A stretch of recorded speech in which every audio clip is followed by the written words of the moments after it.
जय जिनेन्द्र। जैन तत्वज्ञान पार्ट 20 में आपका स्वागत है। आज हम 10 अछेरे जो हो गए उसके बारे में चिंतन करते हैं। ये अवसर पीने का काल है, हम ये आगे पढ़ चुके हैं।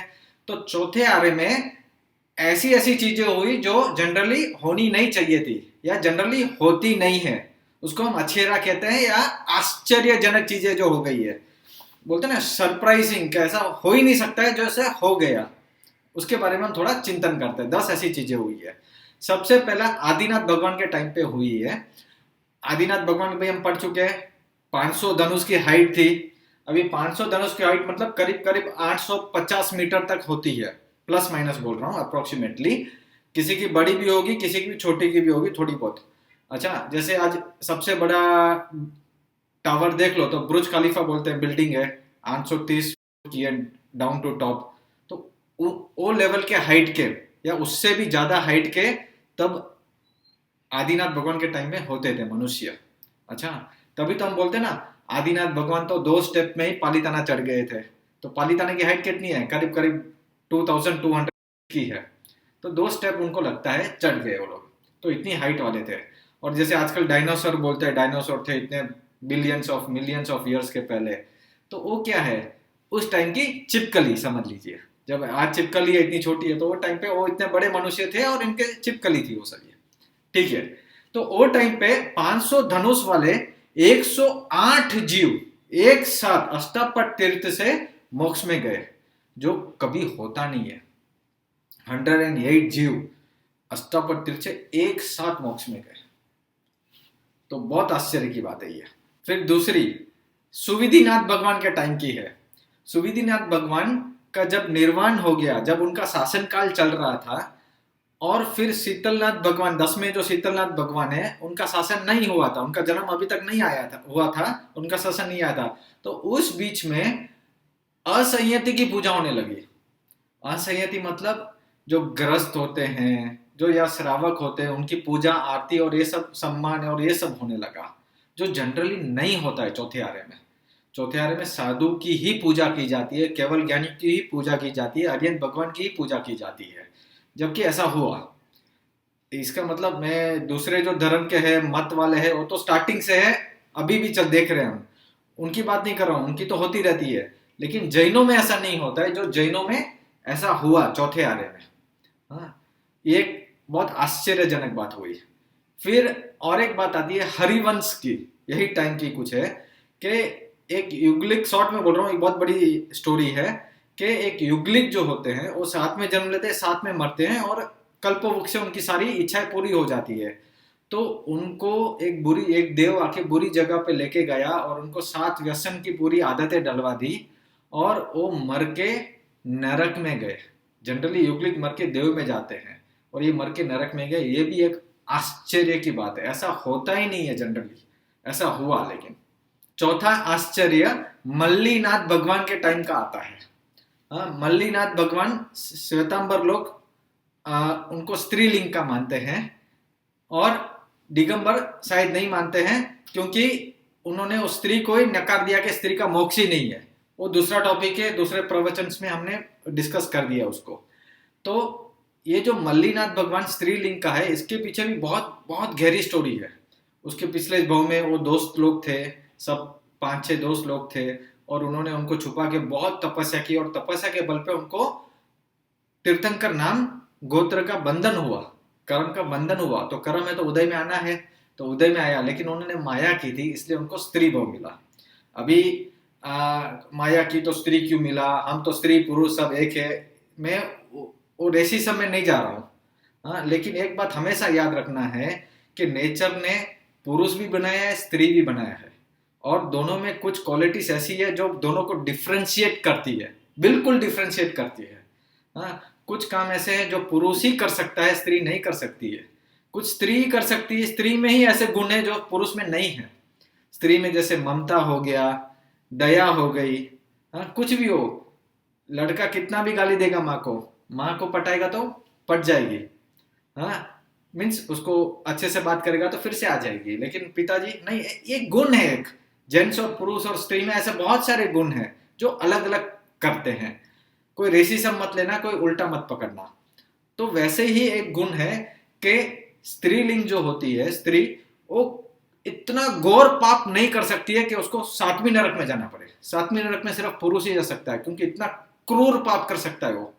हाँ, और वैसे ही जो हाईएस्ट लेवल का जो कर्म बंधन होता है, या हाईएस्ट जो धर्म होता है, हाईएस्ट लेवल का जो पुण्य बंधन होता है, वो पुरुष ही कर सकता है, वो स्त्री नहीं कर सकती वो लेवल तक। तो ये नेचर का है ऐसा। ओके, तो ये भी एक आश्चर्य था कि स्त्री नहीं होती है, जनरली तीर्थंकर जेंट्स ही होता है, क्योंकि वो कर्म बंधन वो लेवल का पुण्य जेंट्स ही कर सकते हैं, जेंट्स के लिंग में ही कर सकते हैं। फिर जैसे हम बोलते हैं ना कि चौथे आरे में मोक्ष में जा सकते, अभी नहीं जा सकते, क्योंकि हमें वो शरीर भी नहीं है। उसके बारे में भी चलो डिस्कस करेंगे नेक्स्ट टॉपिक में, कि वैसा हमको शरीर, वैसा हमको मन नहीं मिला है पांचवें आरे में, इसलिए हम मोक्ष में नहीं जा सकते। वैसे ही स्त्री और पुरुष का समझ लेना। फिर एक आता है मुनीश्वरत स्वामी के टाइम पे, कृष्ण भगवान का आता है, वासुदेव होते हैं, 64 सलाकास होते हैं। शॉर्ट में समझ लीजिए कि ये लोग कभी भी एक दूसरे के साथ में नहीं मिलते हैं। तो एक वासुदेव दूसरे वासुदेव को नहीं मिलता है, कभी भी नहीं मिलते हैं। लेकिन ये आश्चर्य हो गया कि जम्बू द्वीप के कृष्ण स्वामी, कृष्ण भगवान, जो हम तभी कृष्ण राजा थे या कृष्ण भगवान बोल दीजिए, तो कृष्ण भगवान वासुदेव थे, और उधर घाटकी खंड के एक वासुदेव थे। दोनों एक दूसरे को मिलने वाले थे, मिले, लेकिन मिले कैसे, तो शंख से मिले। एक इधर शंख बजाया और उधर से उसने शंख बजाया, और शंख का आवाज मिला, दोनों को सुनाई दिया। ऐसा कभी नहीं होता है, एक वासुदेव दूसरे वासुदेव को कभी नहीं मिलता है। हाँ, तो ये भी एक बहुत बड़ा आश्चर्य था। 5 हो गए। अभी बाकी 5 महावीर स्वामी के काल में हुए हैं। महावीर स्वामी भगवान का जब च्यवन होता है, जब उनका नाम लिया उन्होंने, तो एक ब्राह्मण कुल में लिया। अभी देखो यहाँ पे भी समझना है, ब्राह्मण कोई नीच कुल नहीं है, वो हिसाब से नीच नहीं समझना है या नीचा नहीं समझना है। एक गरीब कुल था ब्राह्मण में। जनरली ये भी एक है कि क्षत्रिय के वहां ही जन्म लेते हैं तीर्थंकर। क्यों? क्योंकि क्षत्रिय के पास पैसा होता है, वीरता होती है, और राजा के उधर ही जन्म लेते हैं, क्योंकि वो सब फैसिलिटीज, उनको पुण्य इतना होता है कि उनको वो सब फैसिलिटीज ऑटोमेटिक मिलनी चाहिए। तो इनका पुण्य भी इतना था, लेकिन इन्होंने एक गरीब ब्राह्मण के वहां पे गर्भ में आए, एक माता के गर्भ में आए। तो ये भी कभी नहीं होता है, ये आश्चर्य की बात है। फिर देव ने आके उनका गर्भ को एक्सचेंज कर दिया, जो आजकल हम IVF और ये सब देखते ही हैं टेक्नोलॉजी से। तो उन्होंने ऐसे सब कर दिया, वो अलग बात है, वो अलग स्टोरी है। लेकिन आश्चर्य है कि कभी भी भगवान कोई गरीब घर में या ब्राह्मण में जन्म नहीं लेते हैं, क्षत्रिय और राजा के वहां ही जन्म लेते हैं। क्यों? क्योंकि वहां पे उनको इतना पुण्य उदय होता है, तो उनका जो भी है, आप प्रॉपर्टी बोल दो, पैसा बोल दो, या शक्ति बोल दो, या सेना बोल दो, वो सब उनको पुण्य से मिलता है। और कहीं और जन्म लेते वो सब नहीं मिलता है। अभी जो भवनपति के देवलोक होते हैं, वो ऊपर के देवलोक में नहीं जाते हैं, भवनपति के देवलोक। लेकिन आश्चर्य ऐसा हुआ कि जो नीचे भवनपति का जो चर्मेंद्र सौधर्म था, वो ऊपर गया। आश्चर्य बात है। ओके, तभी वो जो देवलोक का इंद्र था, उसने अपनी व्रजा फेंकी उस पर, जैसे आज के जमाने में बोल दो मिसाइल फेंक दी उसने। तो मिसाइल उसके पीछे पीछे चल रही थी, वो भी डर गया, भागा भागा भागा भागा, कहाँ जाए वो, देखा मैं कहाँ बचूं, अब नहीं बचूंगा, मिसाइल छूट जाए तो नहीं बचता ना, उसके पीछे ही फॉलो करती है। तो वो देखा उसने, भगवान तपस्या कर रहे हैं, भगवान महावीर स्वामी ध्यान में है, उनके पाँव के पीछे जाके छुप गया, पाँव के पीछे जाके। तो अभी वो मिसाइल अगर लगती तो भगवान महावीर को भी लगती हो, तो सीधा वो इंद्र ने उस मिसाइल को रिटर्न पकड़ लिया या रिटर्न कर लिया, कि भगवान महावीर को नहीं होना चाहिए। तो ये भी एक आश्चर्य है, जनरली देव ऊपर जाते नहीं है, और ये चला गया। फिर जब भगवान महावीर स्वामी को जब केवल ज्ञान हो गया, तो ऐसा नियम है कि उनकी जब पहली देशना होती है केवल ज्ञान के बाद, वो कभी भी विफल नहीं जाती है। उसमें कभी भी कुछ न कुछ लोग दीक्षा लेते हैं, उसमें गंधर बनते हैं। लेकिन भगवान महावीर स्वामी की पहली देशना में कोई मनुष्य आए ही नहीं। हाँ, क्योंकि वो शाम का टाइम था, तो देवलोक ही थे, तो देवलोक दीक्षा नहीं ले सकते हैं, तो वो निष्फल गई। ऐसा भी कभी नहीं होता है, कोई 24 के 24 तीर्थंकर में नहीं हुआ है। पहली देशना में कोई ना कोई संसार को त्याग करके दीक्षा लेगा, नहीं हुआ। तो ये भी एक आश्चर्य है। फिर एक बार भगवान के समूह शरण में सूर्य और चंद्रमा दोनों अपने मूड विमान में इधर एक साथ है, ये भी आश्चर्य है। कभी भी सूर्य और चंद्रमा एक साथ नहीं आ सकते हैं, लेकिन ऐसा हुआ। फिर नंबर 10, महावीर स्वामी को जब केवल ज्ञान हो गया, केवल ज्ञान होने के बाद गौशाला ने उन पे उपसर्ग किया, उन पे तेजोलेशिया फेंकी। तो तेजोलेशिया उनको तो हर्ट नहीं हुई, वो भी अच्छी स्टोरी है। वो प्रदीक्षा देखे उसी पे वापस चली गई, बहुत अच्छी स्टोरी है, वो भी कभी पढ़ना आप, हाँ हो सके तो ऐसा जनरली होता नहीं है।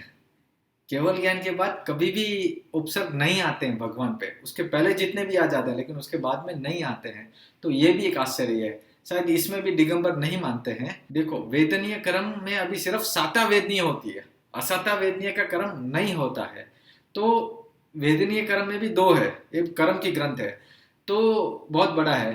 तो वेदनीय में भी साता में अभी भगवान को आया, एक तरह से असाता हुआ है, ये वेदना हुई है, उपसर्ग हुआ है, दर्द हुआ है।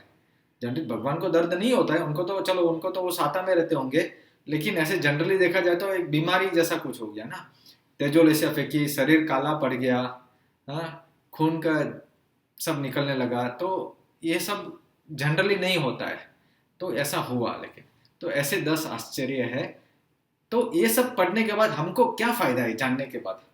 देखो हमारी आत्मा को इससे कोई फायदा नहीं है ये सब जानने के बाद, लेकिन ये चीजें बेसिक्स है जो जाननी जरूरी है हमको आगे जाने के लिए। हाँ तो कुछ कुछ आगे जाएंगे तो कुछ कुछ ऐसी चीजें हमको दिखेगी जो आश्चर्यजनक होती है, ऐसा कभी सोचा भी नहीं होगा, या ऐसा कुछ हो ही नहीं सकता है, वैसा भी कुछ हो सकता है। ओके, तो एक खास बात ध्यान रखनी है। पंचमारा है, पंचमारा में तो सब अभी सबको पूज रहे हैं, श्रावकों को भी पांव लग रहे हैं, वो सब होता है पंचमारा में तो, लेकिन चौथे आरे में हुआ ये आश्चर्य है। तो ये तो सिर्फ बेसिक इंफॉर्मेशन के लिए था कि 10 आश्चर्य ऐसे हुए जो श्वेतांबर मानते हैं, श्वेतांबर के जो फॉलोअर्स है वो। तो आज के लिए इतना ही। जय जिनेंद्र।